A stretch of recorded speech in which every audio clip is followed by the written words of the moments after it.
আমার কথা শোনা যাচ্ছে? হ্যালো? আমি অডিবেল? একটু জানাতো যারা যারা আছিস। হ্যাঁ স্যার। শোন। আচ্ছা আচ্ছা, ঠিক আছে ঠিক আছে। আজকে একটু টেন্স রিলেটেড ক্লাস নেব। যেটা আমাদের সেন্টেন্স মেকিং, মানে সেটা তোর লেটার রাইটিং হোক বা ইকো হচ্ছে। একটু বাকিরা জানাতো ইকো হচ্ছে কিনা।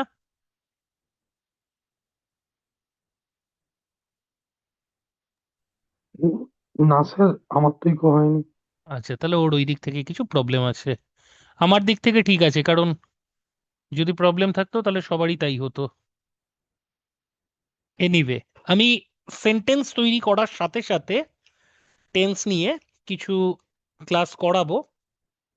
তোরা একদম প্রথম থেকে শেষ অবধি থাকবি এবং রেসপন্স করতে থাকবি। একদম বেসিক থেকে অ্যাডভান্স লেভেলে যাব। আমি ধরে নিচ্ছি প্রাথমিকভাবে তোরা কিছু জানিস না। আমি জানি যে তোরা অনেক কিছুই জানিস, কিন্তু ফর দ্য টাইম বিং আমি ধরে নিচ্ছি তোদের টেন্স সম্পর্কে নলেজ একেবারে জিরো। যদি তাই হয়, তাহলে কেউ আমাকে একটু মাইক অন করে যদি বলিস টেন্স আসলে কি, হোয়াট ইজ টেন্স। কেউ বলবি না যে ক্রিয়ার কাল, কারণ ক্রিয়ার কাল হচ্ছে বাংলা। আমার প্রশ্ন হচ্ছে টেন্স বলতে তুই কি বুঝিস? এনিওয়ান? সন্দীপ?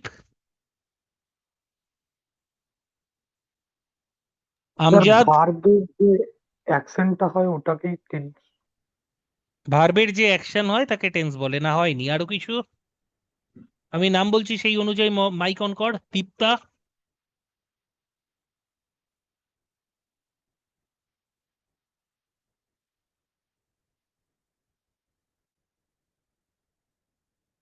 কিরণ?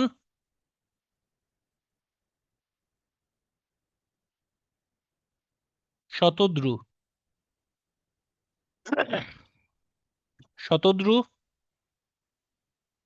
হ্যাঁ স্যার, কিরণ শুনতে পাচ্ছি। হুম, বল টেন্স কি, যেটা বুঝিস। বইতে কি লেখা আছে আমার জেনে লাভ নেই।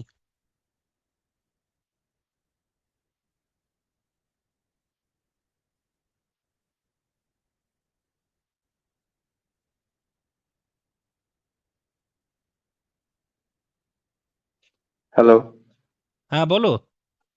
হ্যাঁ, টেন্স হচ্ছে সময়কে নির্দেশ করে। আচ্ছা, তার মানে হচ্ছে টাইম। হ্যাঁ। আর বলো। Tense তো denote the সেটা টাইমের হলো। tense denote the time of action. Tense denote the time of action. আচ্ছা, তো এটা হচ্ছে টেন্স ডিনোট হোয়াট, তার উত্তর। But my question was, what is tense, or what do you actually understand by using the word tense? When we coin the term tense, what does it really mean? এটার actual মানে কি? এটার উদাহরণ থেকেই তার সংজ্ঞায় আমরা পৌঁছতে পারি। যেমন ধর, একটা টেন্সের নাম হচ্ছে সিম্পল প্রেজেন্ট, আরেকটার নাম হচ্ছে প্রেজেন্ট কন্টিনিউয়াস, আর আমার নাম হচ্ছে অভিষেক দে। স্যার, একদম অপ্রাসঙ্গিক একটা কথা। না, অপ্রাসঙ্গিক নয়, বোঝ বিষয়টা ভালো করে। এই যে অভিষেক, এটা হচ্ছে আমার আইডেন্টিটি। কার আইডেন্টিটি? আমার, মি। আর এই যে দে, এটা হচ্ছে আমার ফ্যামিলির আইডেন্টিটি। ভালো করে ভেবে দেখ। একই রকম ভাবে যে কোনো ক্ষেত্রে যদি দুটো শব্দ থাকে, নিশ্চয়ই দুটো জিনিস, দুটো আলাদা আলাদা জিনিসকে, বা দুটো শব্দ দুটো আলাদা আলাদা জিনিসকে রেফার করবে। আমি যদি বলি হচ্ছে অভিষেক, এটা আমার পরিচয়। আর যখন আমি বলছি দে, তখন এটা আমার বংশের পরিচয়। আমার পূর্বসূরি বা আমার উত্তরসূরি যারা হবে সেটা দেই থাকবে, তাই তো? একই রকম ভাবে তোরা যে বলছিস টেন্স ডিনোটস টাইম, টাইমটা শুধু লুকিয়ে আছে এইটুকুনি কথার মধ্যে, প্রেজেন্ট অথবা পাস্ট। মনে কর এটার নাম, আরেকটা টেন্সের নাম লিখলাম পাস্ট। তাহলে এই যে প্রেজেন্ট বা পাস্ট শব্দ দুটো, এরা টাইমকে ডিনোট করছে। এরা কাকে ডিনোট করছে? টাইমকে ডিনোট করছে। কিন্তু সিম্পল কোনো টাইমের অংশ নয়, কন্টিনিউয়াস কোনো টাইমের অংশ নয়। তারা ডিনোট করছে প্রসেসকে। কাকে ডিনোট করছে? প্রসেসকে। কিরকম? যেমন ধর, আমি যখন বলছি যে এটা প্রেজেন্ট কন্টিনিউয়াস টেন্স, এই প্রেজেন্ট কন্টিনিউয়াস কথাটার মাধ্যমে তুই কি বুঝতে পারছিস? কোনো একটা কাজ যেটার সময় হচ্ছে প্রেজেন্ট, এবং যে ঘটনাটা এই প্রেজেন্ট টাইমে ইন প্রসেস আছে। ইন প্রসেস মানে কি? ইনকমপ্লিট। ইনকমপ্লিট কেন? কারণ কাজটা এখনো হচ্ছে।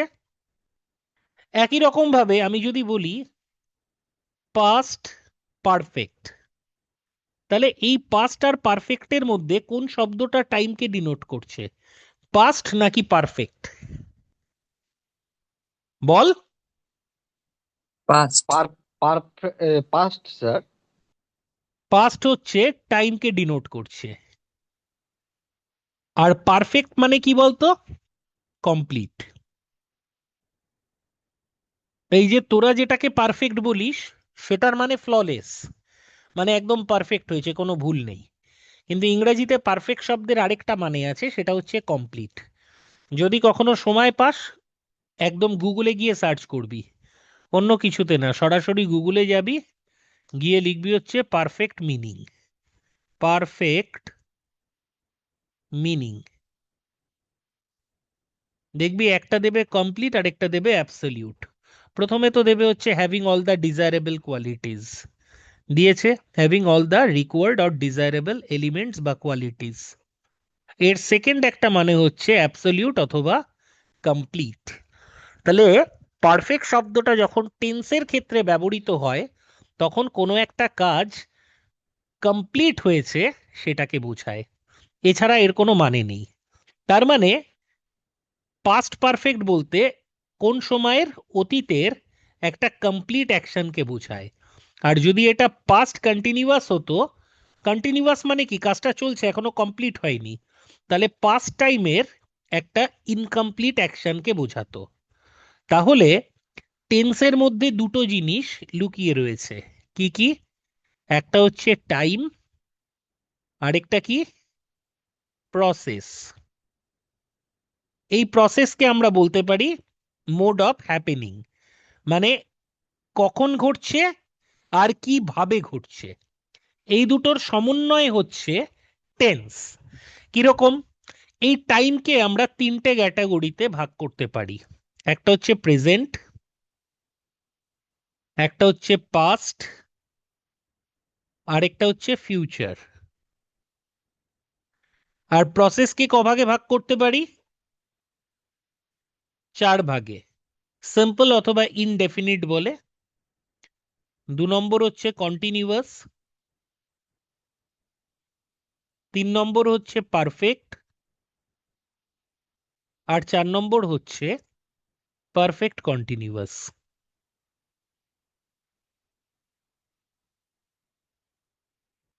বোঝ ভালো করে, অতীতের কোনো, এই যে টাইম, এই টাইমটা মানে হচ্ছে সময়, কাজটা কখন ঘটছে। আর প্রসেস মানে হচ্ছে কাজটা কিভাবে ঘটছে, মানে প্রসেসটা কি কমপ্লিট, ইনকমপ্লিট নাকি ইনডেফিনিট। ইনডেফিনিট মানে বোঝা যাচ্ছে না কমপ্লিট না ইনকমপ্লিট। আর পারফেক্ট কন্টিনিউয়াস মানে কিছুটা কমপ্লিট কিছুটা ইনকমপ্লিট। আমি পারফেক্ট কন্টিনিউয়াসে পরে আসব। তাহলে বর্তমানের কোনো কাজ এই 4 রকম অবস্থায় থাকতে পারে, অতীতের কোনো কাজ, পাস্টের কোনো কাজ এই 4 রকম অবস্থায় থাকতে পারে, একই রকম ভাবে ফিউচারের কোনো কাজ এই 4 রকম ভাবে ঘটতে পারে।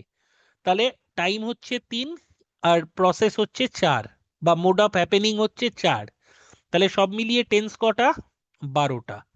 এর মধ্যে 9টা টেন্স আমাদের খুব বেশি ব্যবহৃত হয়, বাকিগুলো কম্পিটিটিভের জন্য, বিশেষত বিসিএস বা যে কোনো পরীক্ষা যেখানে লেখা রয়েছে তার জন্য আমাদেরকে শিখতে হবে, আর অবজেক্টিভের জন্য তো শিখতেই হবে। তাহলে দুটো জিনিস বোঝ, যারা বলছিলিস টেন্স মানে হচ্ছে টাইম, মনে কর প্রসেস নয়, তাহলে টেন্স বলতে আমি শুধু প্রেজেন্ট টেন্স, পাস্ট টেন্স অথবা ফিউচার টেন্স বুঝতাম, কিন্তু কোনো টেন্সের নামই প্রেজেন্ট টেন্স নয়। আমাকে আইদার প্রেজেন্ট ইনডিফিনিট বলতে হবে, অথবা প্রেজেন্ট পারফেক্ট বলতে হবে, অথবা প্রেজেন্ট কন্টিনিউয়াস বলতে হবে। আবার টেন্স মানে শুধু পারফেক্ট টেন্সও নয়, আমাকে পাস্ট পারফেক্ট অথবা ফিউচার পারফেক্ট অথবা প্রেজেন্ট পারফেক্ট বলতে হবে। তাহলে দুটো জিনিসের মিশেল। এবার তোদের কথা অনুযায়ী টেন্স মানে ছিল হচ্ছে শুধু টাইম, কিন্তু শুধু টাইম যে টেন্স নয়, দু তিনটে বাংলা বাক্য জানালেই আমরা বুঝতে পারবো। তোদের বক্তব্য কি ছিল? Tense equal to time, equal to time, আর টাইম ইকুয়াল টু কি? পাস্ট, প্রেজেন্ট, আর হচ্ছে ফিউচার। তাহলে টেন্স ইকুয়াল টু কি হতো? পাস্ট, প্রেজেন্ট এবং ফিউচার, এর বাইরে কিছু হতো না। এবার দেখ, আমি যদি ধরে নিই এই তিনটেই টেন্স আর এর কোনো সাব ক্যাটাগরি বা প্রসেস নেই, তাহলে আমি একটা বাক্য লিখতাম, আমি খাই। 2 নম্বর লিখতাম, আমি খাচ্ছি। 3 নম্বর লিখতাম, আমি খেয়েছি। এই তিনটেই কোন টেন্স? কেউ মাইক অন করে বল বাবা। এই যে তিনটে লিখলাম, এই তিনটেই কোন টেন্সের আওতাভুক্ত? Present, sir. Present tense. Present. তিনটেই হচ্ছে প্রেজেন্ট টেন্সের আওতাভুক্ত। তার মানে এদের কিন্তু টাইমের মধ্যে কোনো পার্থক্য নেই। কি বললাম? এদের টাইমের মধ্যে কোনো পার্থক্য নেই। আচ্ছা, 1 মিনিট। হ্যাঁ,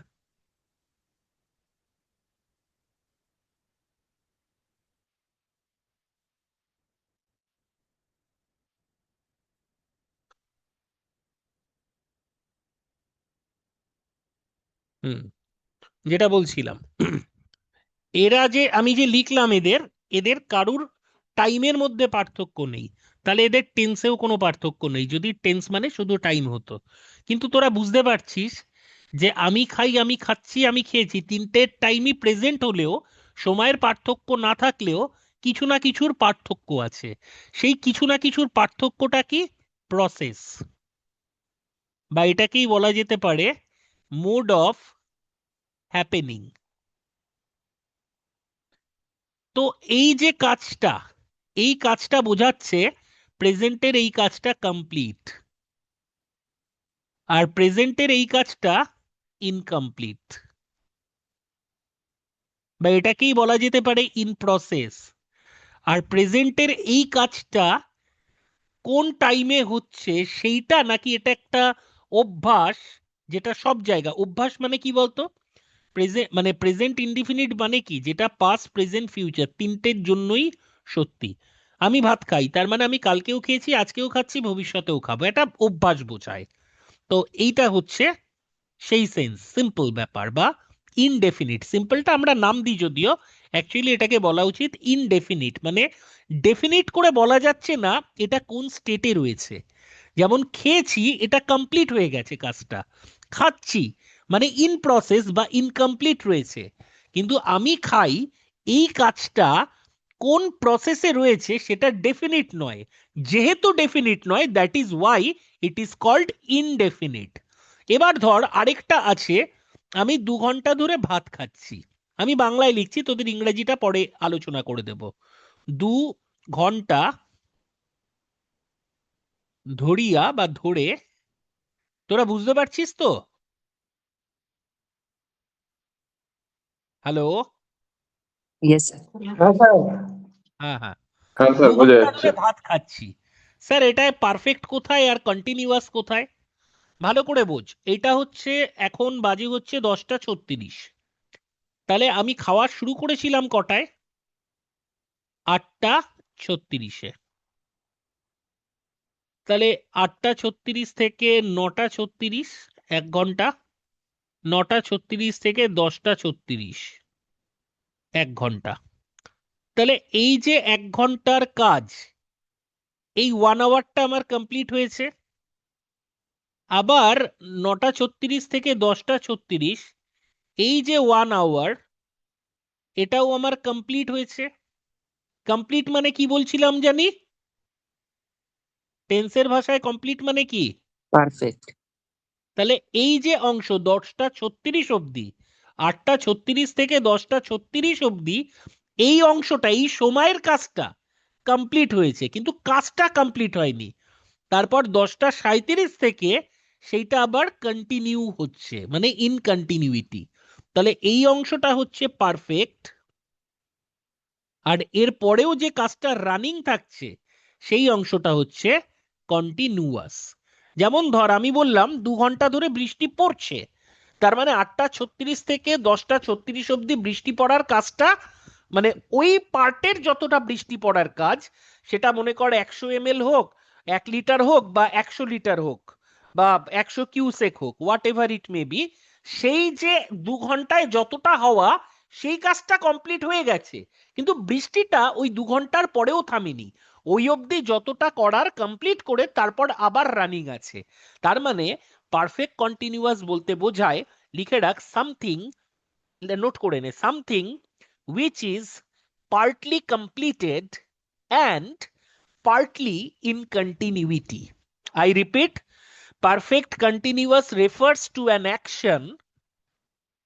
Perfect continuous refers to an action that is partly completed, partly in continuity. লেখা হলে বলবি। স্যার আরেকবার রিপিট করুন তো। লেখ, perfect continuous tense denotes an action which is partly completed and partly incompleted. মানে কিছুটা কমপ্লিট হয়েছে, কিছুটা ইনকমপ্লিট রয়েছে, এইটা বোঝায়। স্যার একটা কথা বলছি, মানে স্যার ধরুন এই যে 8টা 36 থেকে 10টা 36 অব্দি বৃষ্টিটা হলো, হুম। তো এক্ষেত্রে তো তাহলে এটা মানে পারফেক্ট হচ্ছে, যেহেতু একটা টাইম মেনে দিয়েছে, তাই তো? হ্যাঁ, আর 10টা 36-এর পরে যে কাজটা সেটা তো কন্টিনিউ চলছে, তো তার জন্য কন্টিনিউয়াস, তাই তো? তার জন্য কন্টিনিউয়াস। আচ্ছা। এবার একটা জিনিস দেখবে, এটা আরো ভালো করে বোঝা যায় এটার ফর্ম দিয়ে।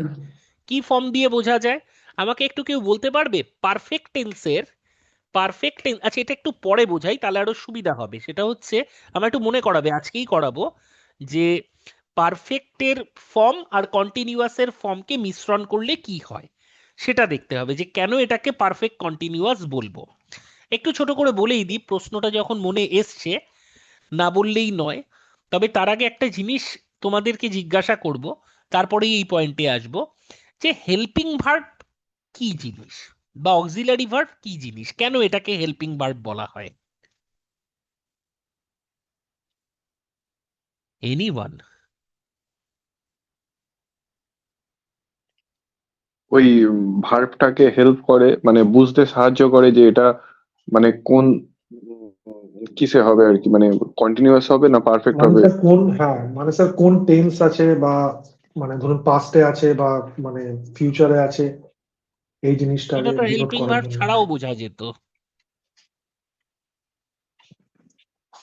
আমি যদি লিখি হি ওয়েন্ট, তাহলে তো এটা পাস্ট ইনডিফিনিট হচ্ছে, তার জন্য হেল্পিং ভার্ব কোথায় লাগছে?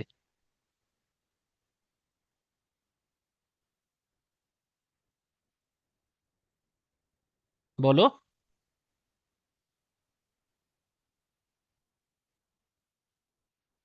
আচ্ছা চলো আমি বলে দিই। সবার আগে দেখো, ভার্বের কিছু ফর্ম হয়, এর মধ্যে প্রথম ফর্মটাকে বলা হয় হচ্ছে বেস ফর্ম। কি বলা হয়? Base form. এটাকে আমি ইন্ডিকেট করি V0 দিয়ে, অনেকে V1ও বলে। 2 নম্বর ফর্মকে বলা হয় হচ্ছে প্রেজেন্ট ফর্ম, এটাকে সবাই V1 বলে, আমিও তাই বলি।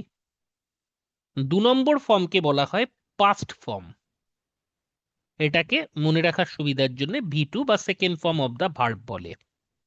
3 নম্বর ফর্মকে বলা হয় পাস্ট পার্টিসিপল, এটা V3 নামে পরিচিত। আর 4 নম্বর হচ্ছে প্রেজেন্ট পার্টিসিপল, এটা V4 নামে পরিচিত। এর আরো কিছু নাম আছে, এটাকে প্রোগ্রেসিভও বলে, কন্টিনিউয়াসও বলে। এনিওয়ে, যে কোনো একটা ভার্ব বলো, মনে করো গো ভার্ব, তাহলে গো ভার্বের জন্ম কোথা থেকে? গো থেকে। তার প্রেজেন্ট ফর্ম কি? গো। পাস্ট ফর্ম কি? ওয়েন্ট। পাস্ট পার্টিসিপল ফর্ম কি? গান। আর প্রেজেন্ট পার্টিসিপল ফর্ম কি? গোয়িং। একই রকম ভাবে প্লে হচ্ছে বেস ফর্ম, তার প্রেজেন্ট ফর্মও হচ্ছে প্লে, পাস্ট ফর্ম হচ্ছে প্লেড, পাস্ট পার্টিসিপল ফর্মও হচ্ছে প্লেড, প্রেজেন্ট পার্টিসিপল ফর্ম হচ্ছে প্লেইং। মনে করো এখানে তুমি লিখছো এম ইজ আর, এর পাস্ট ফর্ম কি? আচ্ছা, আমি মনে করো এম ইজ আর তিনটে না লিখে আমি শুধু ইজ লিখলাম, এম অথবা ইজ, ইজি লিখলাম, সবকটা লিখলাম না। তাহলে ইজ এর পাস্ট ফর্ম কি? Sir, Was. was. ওয়াজ। আর পাস্ট পার্টিসিপল ফর্ম? Has. না, না, shall, মানে will, shall বা will. না, সেটা তো ফিউচার হয়ে গেল। Sir, been. বিন। তাহলে এর V0 ফর্ম কি? বেস ফর্ম কি? বি। আমি এটাই বোঝানোর চেষ্টা করছিলাম। অধিকাংশ ক্ষেত্রে V0 এবং V1 দেখতে একরকম, ঠিক আছে? অধিকাংশ ক্ষেত্রে, 90% ক্ষেত্রে, কিন্তু সব ক্ষেত্রে নয়। এখানে বেস ফর্ম বা বেস ফর্ম এবং প্রেজেন্ট ফর্মের মধ্যে রূপের পার্থক্য আছে। যেমন ধরো হ্যাজের পাস্ট ফর্ম হচ্ছে হ্যাড, পাস্ট পার্টিসিপল ফর্মও হচ্ছে হ্যাড, কিন্তু এর বেস ফর্ম কি হবে? হ্যাভ। আবার যদি আমি এখানেও হ্যাভ লিখি, তাহলেও তার বেস ফর্ম কি হবে? হ্যাভ, পাস্ট ফর্ম হবে হ্যাড, পাস্ট পার্টিসিপল হবে হ্যাড। এবার তুমি বলবে স্যার এই হ্যাভ আর এই হ্যাভ তো সেম, কিন্তু সেম কি করে হয়? আমরা V1 কোন টেন্সে লিখি? সিম্পল প্রেজেন্ট টেন্সে লিখি। তাহলে আমি যদি লিখি সিম্পল প্রেজেন্ট টেন্স, তাহলে আই হ্যাভ এ ডগ অথবা হি হ্যাজ এ ডগ, দুটোই তো সিম্পল প্রেজেন্ট টেন্স, তাহলে দুটোকেই কি বলছি? V1ই বলছি। তাহলে দুটোই যদি V1 হয়, আমরা শিখেছি V1 এর সাথে আইএনজি যোগ করতে হয়। তাহলে প্রশ্ন হচ্ছে হ্যাভের সাথে আইএনজি যোগ করলেও হ্যাজের সাথে আইএনজি যোগ করি না কেন? তার কারণ হচ্ছে আমরা কোনো সময় V1 এর সাথে আইএনজি যোগ করি না, আমরা সব সময় V0 এর সাথে আইএনজি যোগ করি। এই যে হ্যাজ অথবা হ্যাভ অথবা হ্যাড, এদেরকে কি ভার্ব বলা হয়? এদেরকে বলা হয় হ্যাভ ভার্ব। কি ভার্ব বলা হয়? হ্যাভ ভার্ব বলা হয়। আর অ্যামিজ আর ওয়াজ ওয়্যার, এদেরকে বলা হয় বি ভার্ব। সুতরাং অধিকাংশ ক্ষেত্রে V0 এবং V1 দুটো একই রকম দেখতে হলেও সব ক্ষেত্রে নয়, এবং আইএনজি আমরা সব সময় বেস ফর্মের সাথে দিই, কোনো সময় V1 অথবা V2 এর সাথে দিই না। কেন? আর এই দুটোর মধ্যে পার্থক্য কি? V1 বোঝায় হচ্ছে প্রেজেন্ট, অর্থাৎ একটা নির্দিষ্ট সময়কে, আর V0 বোঝায় হচ্ছে বেস, অর্থাৎ শব্দটার জন্ম বা উৎপত্তি যে রূপ সেইটা। সেখানে কোনো টেন্স বা সময়ের ব্যাপার থাকে না, সেখানে গো মানে যাওয়া, সেখানে পাস্ট প্রেজেন্ট ফিউচারটা ব্যাপার নয়।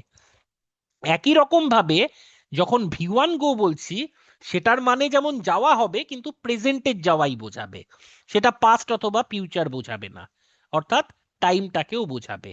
তাহলে V1 এবং V2 এরা টাইমকে বোঝায়, কিন্তু V0 কোনো সময় টাইমকে বোঝায় না। এই অবধি ক্লিয়ার কি ক্লিয়ার নয়?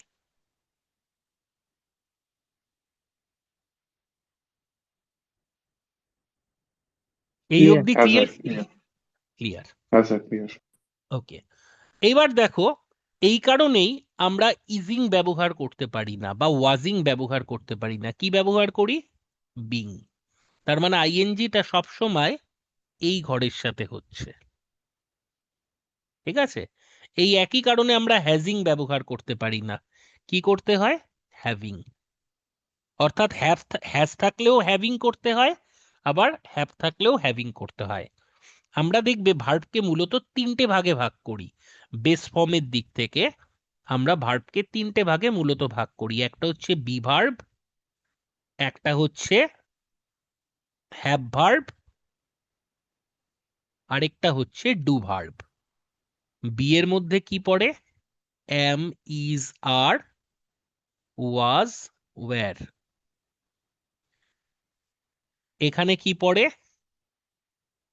Have, has, had. আর এখানে কি পড়ে?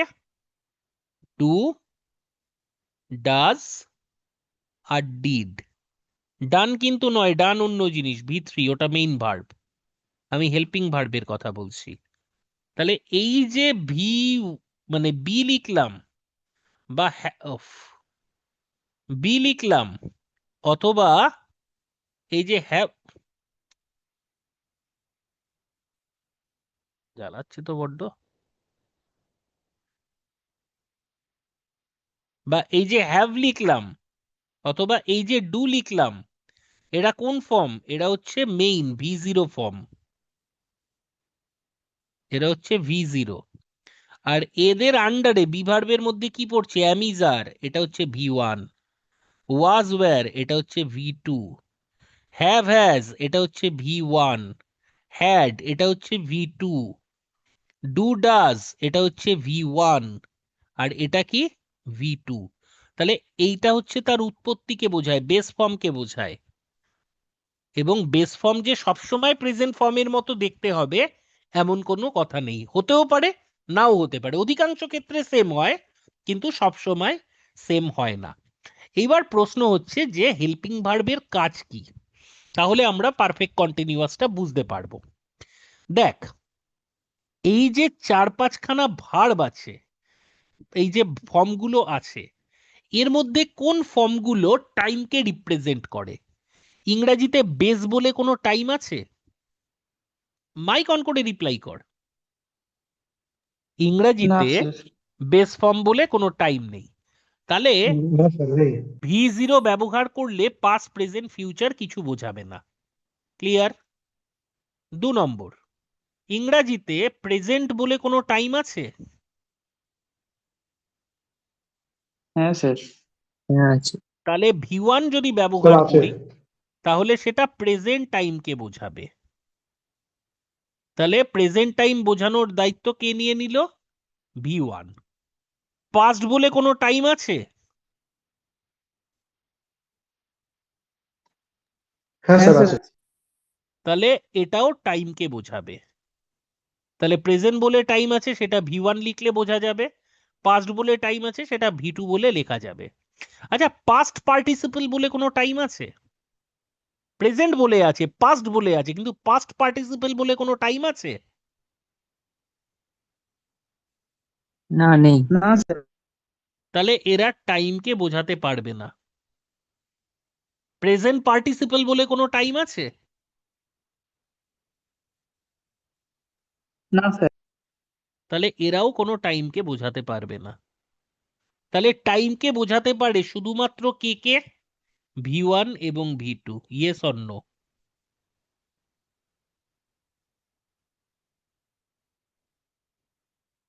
আমাকে বলতে হবে, নাহলে আমিও চুপ করে থাকবো। Time yes sir. বোঝাতে হ্যাঁ পারবে স্যার। ভি1 এবং ভি2। চলো একটু পরীক্ষা নিরীক্ষা করে দেখে নিই। দেখো, এখানে যে কটা শব্দ আছে এর মধ্যে টাইম বোঝাচ্ছে ভি1 অথবা ভি2, কিন্তু মিনিং তো সবই বোঝাচ্ছে, মানে প্রসেস তো বাকি সবকিছুই বোঝাবে। মানে আমি যদি ভি3 লিখি সেটাও একটা প্রসেস বোঝাবে, ভি4 লিখলে একটা প্রসেস বোঝাবে, তাই না? চলো কিছু সেন্টেন্সের মাধ্যমে বুঝিয়ে নিই। যেমন আমি গো ভার্বটাকে নিলাম। গো ভার্বের 5টা ফর্ম আমি লিখছি। গো, যেটা ভি0, গো, যেটা ভি1, ওয়েন্ট, যেটা ভি2, গান যেটা V3, গোয়িং যেটা V4। এবার বল ভার্ব প্লাস আইএনজি কোন প্রসেসকে বোঝায়? Sir sir continuous. কন্টিনিউয়াস। কন্টিনিউয়াসকে বোঝায়। তাহলে প্রসেসগুলোও লিখে রাখি। হ্যাঁ, V4 বোঝায় হচ্ছে কাকে? কন্টিনিউয়াস। কোনো টাইমকে বোঝায় না? না। এই তো তোরা বললি, এই যে টাইমকে বোঝাচ্ছে না। পাস্ট প্রেজেন্ট পার্টিসিপল মানে V4 কোনো টাইমকে বোঝায় না। কোথায় গেল? হ্যাঁ, আচ্ছা V3 কোনো টাইমকে বোঝায়? বল, আমি রাইট কাটা দেব না, আগে না। ভেবে বল। বোঝায় না, ভেরি গুড। আচ্ছা V3 কোনো প্রসেসকে বোঝায়? স্যার না। কোন প্রসেসকে বোঝায়?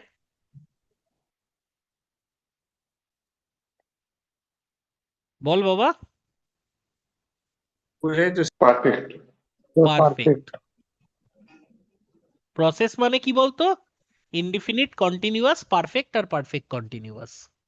আচ্ছা, এবার আমি চলে আসি হচ্ছে V2। V2 কোনো টাইমকে বোঝায়? হ্যাঁ হ্যাঁ স্যার বোঝায়। হ্যাঁ স্যার, হ্যাঁ স্যার বোঝায় পাস্টকে তো। বোঝায়। পাস্টকে। পাস্ট। আচ্ছা, কোনো প্রসেসকে বোঝায়? Simple past, indefinite. ইনডিফিনিটকে বোঝায়, ভেরি গুড। আচ্ছা V1 কোনো প্রেজেন্ট স্যার। টাইমকে বোঝায়? প্রেজেন্টকে বোঝায়। প্রেজেন্ট কে বোঝায় স্যার, টাইমের প্রেজেন্ট। দিক থেকে প্রেজেন্টকে বোঝায়, আর প্রসেসের দিক থেকে কাকে বোঝায়? ইনডিফিনিট। মানে হ্যাঁ, ইনডিফিনিট কে বোঝায়। ইনডেফিনিটকেই বোঝায়। তাহলে একটা জিনিস খেয়াল করে দেখ, আমি যদি V1 অথবা V2 লিখি তাহলে প্রসেস বোঝা যাচ্ছে কি যাচ্ছে না? V1 বা V2 লিখলে প্রসেস যাচ্ছে বোঝা স্যার। যাচ্ছে? হ্যাঁ যাচ্ছে। স্যার যাচ্ছে টাইম বোঝা যাচ্ছে যাচ্ছে কি স্যার। যাচ্ছে না? যাচ্ছে টাইম বোঝা যায়। বোঝা যাচ্ছে। তাহলে স্যার বলছি ওই V2 টা ইনডিফিনিট, V1 টা ইনডিফিনিট, একটা আরেকবার বলেন তো। V2 এবং V1 দুটোই হচ্ছে ডেফিনিট করে বলে না কোনো সময়, দুটোই হচ্ছে ইনডিফিনিট। কোন প্রসেস? ইনডেফিনিট। আমি সেন্টেন্স লেখালে বুঝতে পারবি। তাহলে একটা জিনিস খেয়াল কর আগে, V1 লেখ বা V2 লেখ, পাস্ট মানে দুটোই টাইম এবং প্রসেস দুটোকেই বোঝাচ্ছে। যেমন তুই লিখিস আই ওয়েন্ট, কোন টেন্স লিখিস এটাকে? পাস্ট লিখি। আর প্রসেস? ইনডিফিনিট। ইনডেফিনিট। ইনডিফিনিট লিখি। আই ওয়েন্ট কে ইনডিফিনিট লিখিস না? তাহলে এই যে ইনডিফিনিট, এটা হচ্ছে প্রসেসের নাম, যেটা কোন প্রসেস? V2। V2 র প্রসেস হচ্ছে ইনডেফিনিট, আর V2 র টাইম হচ্ছে পাস্ট। তাহলে আমি যদি ভালো করে ভেবে দেখ, V2 লিখি তাহলে সেটা টেন্স কমপ্লিট হবে কি হবে না? কারণ টেন্স মানে কি? Time plus process. হবে স্যার, কি বলছিস? হবে। হবে। এই কারণে আমি যদি V1 অথবা V2 লিখি, আমি টাইমও বুঝতে পারি, প্রসেসও বুঝতে পারি। V1 লিখলে টাইম হয় প্রেজেন্ট, প্রসেস হয় ইনডিফিনিট। V2 লিখলে টাইম হয় প্রেজেন্ট, সরি পাস্ট, আর প্রসেস হয় ইনডেফিনিট। এই অবধি ক্লিয়ার? বলছে হ্যাঁ স্যার। এই যে ওয়েন্ট এর প্রসেসটা ইনডিফিনিট কেন হচ্ছে, এটা আমি বুঝতে পারছি না। ওয়েন্টের প্রসেস ইনডিফিনিট হচ্ছে কেন? দেখো, আমি তিনটে সেন্টেন্স বলছি। আই গো, কোন tense? Simple present. Present. Simple present, তাই তো? হ্যাঁ যে বুঝছিলে না সেই বলবে। আই ওয়েন্ট, এটা কোন tense? Simple past. Simple past. এটা কি করে বললে? কারণ ওয়েন্ট ভি2 পাস্ট কে বোঝায়, আবার ভি2 কাকে বোঝায়? সিম্পল কে। এই সিম্পলেরই আরেকটা নাম হচ্ছে ইনডেফিনিট। বোঝা গেল? আচ্ছা আচ্ছা। মানে সিম্পল প্রেজেন্টেরই আরেকটা নাম প্রেজেন্ট ইনডিফিনিট, সিম্পল পাস্টেরই আরেকটা নাম পাস্ট ইনডেফিনিট, তাই তো? হ্যাঁ স্যার। আচ্ছা, তাহলে দেখো, যখন আমি ভি1 অথবা ভি2 লিখছি, আমার টেন্স কমপ্লিট হচ্ছে, কারণ ভি1 এবং ভি2 টাইম এবং প্রসেস দুটোই বোঝাতে পারে। এবার চলে আসি ভি3। এবার মনে করো এই যে ওয়েন্ট, ওয়েন্ট না লিখে ওয়েন্টের ভি3 ফর্ম কি? গান। গান। আমি লিখলাম আই গান। সেন্টেন্সটা ভুল হলো, কিন্তু কেন হলো একবার বুঝে দেখো। গানের প্রসেসটা বলতে পারবে? কোন প্রসেসে আছে? ইনডিফিনিট, কন্টিনিউয়াস না পারফেক্ট? পারফেক্ট। পারফেক্ট। না স্যার, প্রসেস বলতে পারবো না। কেন পারবে না? পারফেক্টে আছে, ভি3 তো পারফেক্ট। একটু আগেই তো হ্যাভ দিলে ওরে বাবা, তুই শোন আগে। আচ্ছা, একটু আগে লেখানো হলো না কোনটা কোন প্রসেস? এই দেখ, লিখেছিস তো, আলোচনা করলাম তো, ঠিক আছে? আচ্ছা, এইবার এই যে গান পারফেক্ট টেন্স, এটা কোন টাইম সেটা বোঝানো যাবে কি যাবে না? এটা পাস্ট, প্রেজেন্ট না ফিউচার? না, হবে না। না স্যার, হেল্পিং স্যার ভার্ব লাগবে। যাচ্ছে না। যাবে না। তার কারণ আমি প্রথমেই বলে নিয়েছিলাম, ভি3 বা ভি4 কি বোঝাতে পারে না? টাইম। স্যার টাইম বোঝাতে পারে না। কিন্তু টেন্স হতে গেলে কি দরকার? টাইমেরও দরকার হবে। Time plus process equal to tense. এইবার এদের একটা এমন কোনো ভার্বের হেল্প দরকার যে এদের হয়ে টাইম বুঝিয়ে দেবে।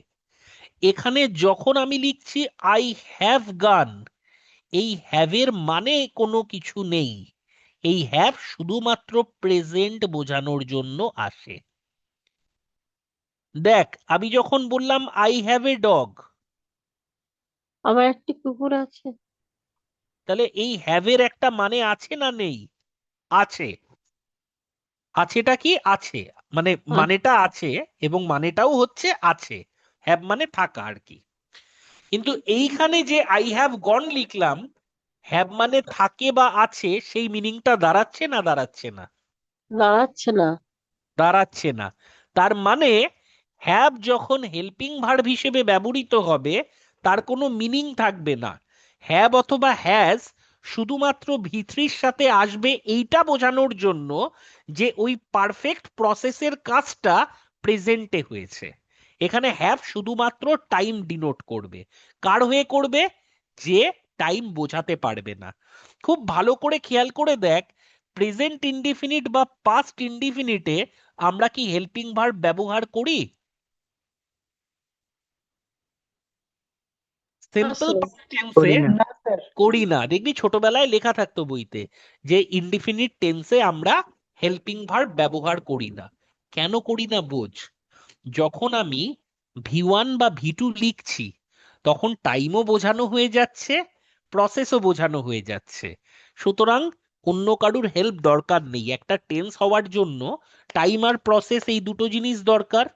তাহলে ভি1 আর V two is or are quite capable of denoting time and process. তুই যদি ভি1 লিখিস তাহলে প্রেজেন্টও বোঝাবে, ইনডিফিনিটও বোঝাবে। যদি ভি2 লিখিস তাহলে পাস্ট বোঝাবে, ইনডিফিনিট বোঝাবে, মানে প্রসেস আর টাইম দুটোই বোঝাবে। সুতরাং ওর কারুর হেল্পের দরকার নেই। কিন্তু তুই যদি ভি3 লিখিস তাহলে বোঝাবে প্রসেস হচ্ছে পারফেক্ট, কিন্তু টাইমটা প্রেজেন্ট, পাস্ট না ফিউচার সেটা বোঝাবে না। সেটা বোঝানোর জন্য তোর একটা ভার্বের সাহায্য দরকার। সে যে শুধুমাত্র বোঝাবে এটা অতীত, বর্তমান না ভবিষ্যৎ, তার আলাদা কোনো মানে থাকবে না। যেহেতু ভি3 কে টাইম দিয়ে হেল্প করে, তাই এটাকে বলা হয় হেল্পিং ভার্ব। এক। দুই, ধর আমি এই গান, এটা তো ভি3, এর ভি4 ফর্ম কি হবে? Going, ING. যখন আমি গোয়িং লিখলাম তখন তার প্রসেস কি হলো বাবা? যখন আমি গোয়িং লিখলাম continue. Continuous,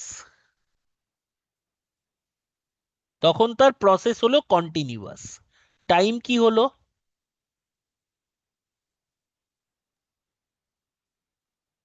time time sir হলো। বোঝা যাচ্ছে না, না। তার মানে আমরা কি টেন্সটা বোঝা জানি? যাচ্ছে হেল্পিং না। ভার্ব লাগবে।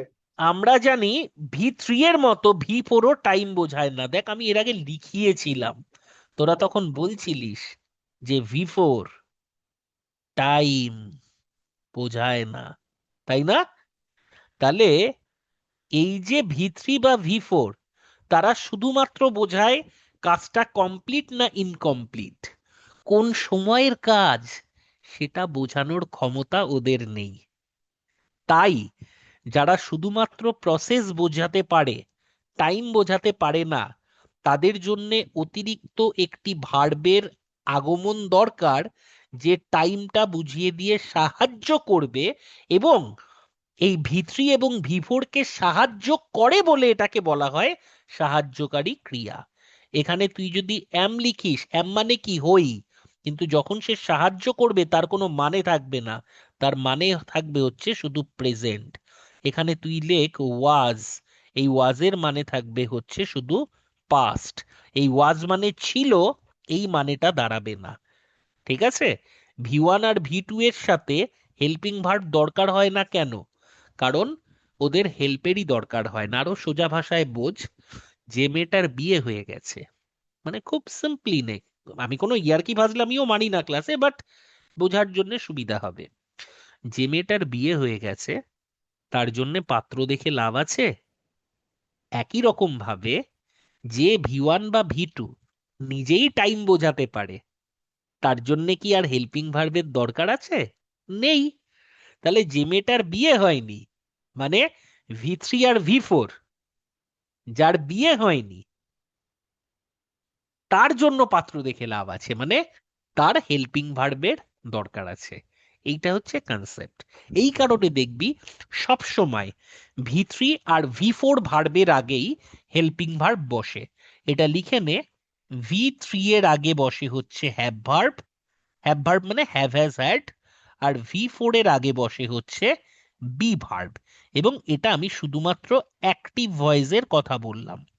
আর এই যে V3 আর V4, এরা কিন্তু ভার্ব ছাড়াও অ্যাজেক্টিভ বা নাউন হিসেবে ব্যবহৃত হতে পারে। বিশেষত V4টা নাউন অ্যাজেক্টিভ দুটোই হয়, V3টা তোমার শুধু অ্যাডজেক্টিভ হিসেবে ব্যবহৃত হয় ভার্ব ছাড়া। তো যখন অ্যাডজেক্টিভ বা নাউন হিসেবে ব্যবহৃত হবে তখন তাদের আগে হেল্পিং ভার্ব বসবে না। কিন্তু যদি তারা টেন্স গঠনে কাজে লাগে, অর্থাৎ when they are used to form a sentence, আর তারা হচ্ছে finite verb, they must be followed by helping verb in active voice। Passive ভয়েসেও হবে, কিন্তু প্যাসিভ ভয়েসের ক্ষেত্রে হ্যাভ নাও থাকতে পারে, ইজ ডানও আমরা বলি, সেটা আলাদা, সেটা আমি এই মুহূর্তে যাচ্ছি না। একবার চোখ বন্ধ কর, যেটুকুনি পড়ালাম নিজের মধ্যে একটু জাবর কাটার চেষ্টা কর। আমি 2 মিনিট টাইম নিচ্ছি এবং দিচ্ছি। নিচ্ছি মানে আমি বসেই থাকবো, অন্য কোথাও যাব না।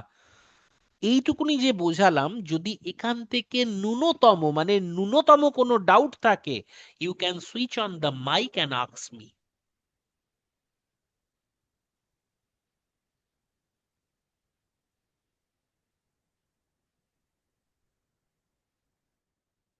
বুঝতে পারছিস জয়দেব? হ্যাঁ স্যার, পাচ্ছি। বাকিরা দেখবি এই সিস্টেম গুলো মাথায় রাখলে আচ্ছা যখন ক্লিয়ার। নিজেরাও লিখবি, তোদের লেখা অনেক মানে অন্তত এরর ফ্রি হয়ে যাবে। That is what is required.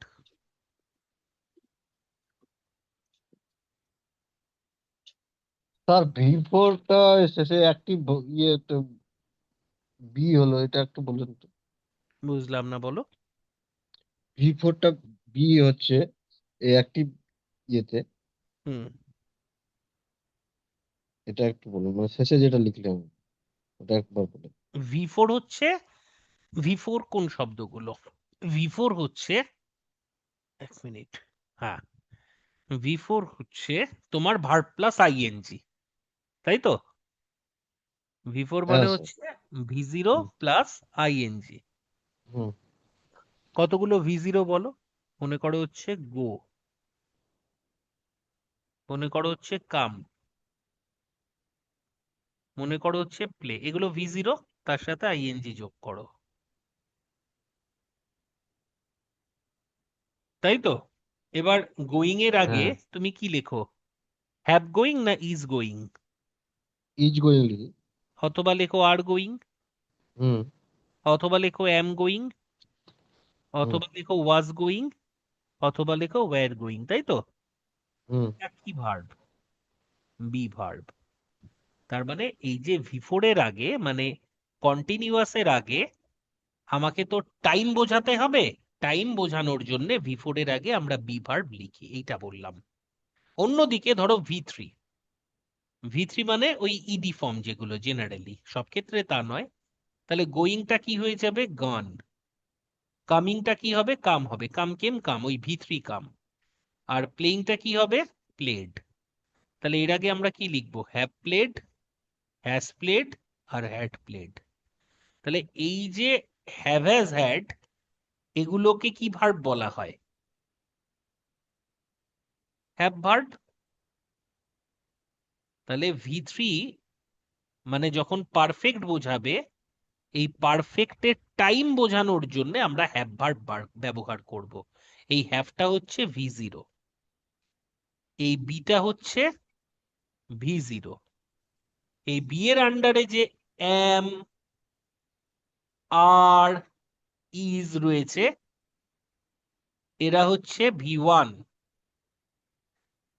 আর এই যে ওয়্যার অথবা ওয়াজ রয়েছে, এরা হচ্ছে V2। একই রকম ভাবে এই যে হ্যাভ V0, কোন হ্যাভটা? মানে উৎপত্তি V0, যেটা হ্যাভ ভার্ব। এই হ্যাভ ভার্বের মধ্যে এই যে হ্যাজ আর হ্যাভ রয়েছে, এটা হচ্ছে V1। আর এই যে হ্যাড রয়েছে, এটা হচ্ছে V2। এবার তোমার দেখো স্যার, এইখানেও হ্যাভ বলছেন V1, এখানেও বলছেন V1। এই যে বিষয়টা মানে দুটো একই, দেখতে এক, কিন্তু এদের ফাংশন বা ফাংশনালিটিস এক নয়। কিরকম? তোমাকে যদি জিজ্ঞেস করা হয় ওয়েন্ট শব্দটার প্রেজেন্ট ফর্ম কি, তুমি বলবে গো, এই যে গো। তোমাকে যদি বলা হয় ওয়েন্ট শব্দটা কোথা থেকে জন্ম নিয়েছে, তার উত্তর হবে V0 গো। এইটা হচ্ছে খেলা। ক্লিয়ার?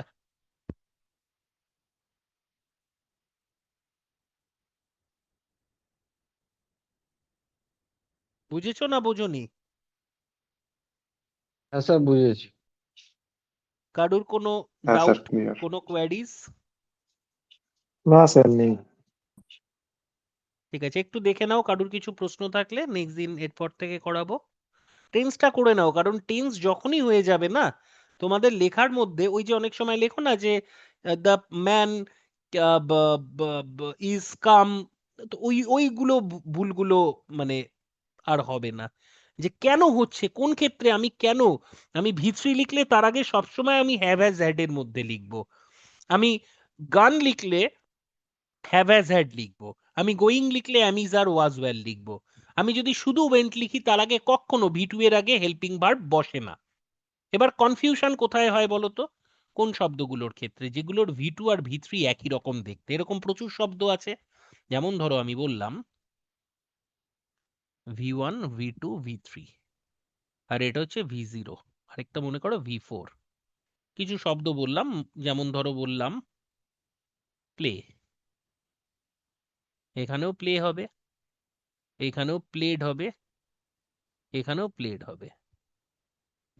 মাথায় রাখবে, এই প্লেডের আগে কোন ভার্ব বসবে বলো হেল্পিং ভার্ব হিসেবে? হ্যাভ ভার্ব বসবে। Have verb. হ্যাভ ভার্ব বসবে। আর এই প্লেডের আগে কোন হেল্পিং ভার্ব বসবে?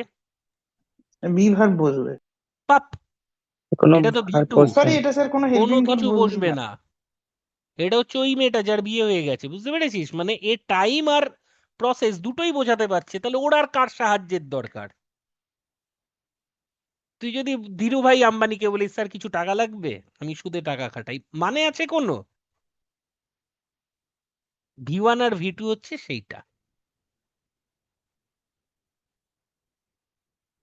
ক্লিয়ার?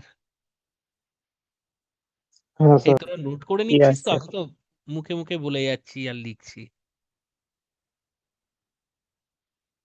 স্যার এটা তো মানে রেকর্ডিং এ চলে যাবে তো? হ্যাঁ হ্যাঁ, সব যাবে। তারপর সাবির বুঝেছিস? না, এক ক্লাস না, একবারেই করে নেওয়ার চেষ্টা করবি, যদি একবারে বুঝে যাওয়া যায়। কারণ কোনো কিছুর আমার ফেসিলিটি আছে, ফেসিলিটি না খুব বাজে জিনিস। এটা মানে তুই যদি একবারেই বুঝদিস, আমি যেমন অফলাইনে যখন পড়াই, তাদের তো আর রেকর্ডিং এর কোনো ব্যাপার নেই।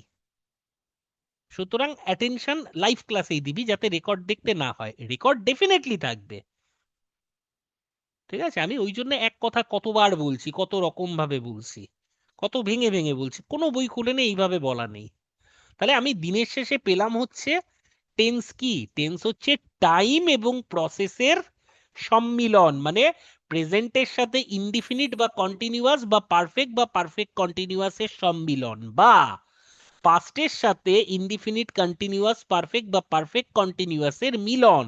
মানে একটা ঘটনা কোন টাইমে ঘটছে এবং কিভাবে ঘটছে, সেইটাকে বলা হবে টেন্স। একটা মিনিট, হ্যাঁ আমি ক্লাস করাচ্ছি, একটু পরে কল ব্যাক করছি। হ্যাঁ, এই দিয়েছে। এইটা হচ্ছে বিষয়। ক্লিয়ার? আজকে এই অবধি থাক তাহলে। হ্যাঁ স্যার স্যার ঠিক আছে। টেন্সটা তো কন্টিনিউ চলবে এখন। হ্যাঁ হ্যাঁ, চলবে চলবে।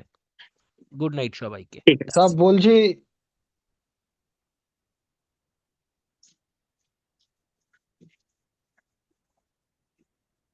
হ্যালো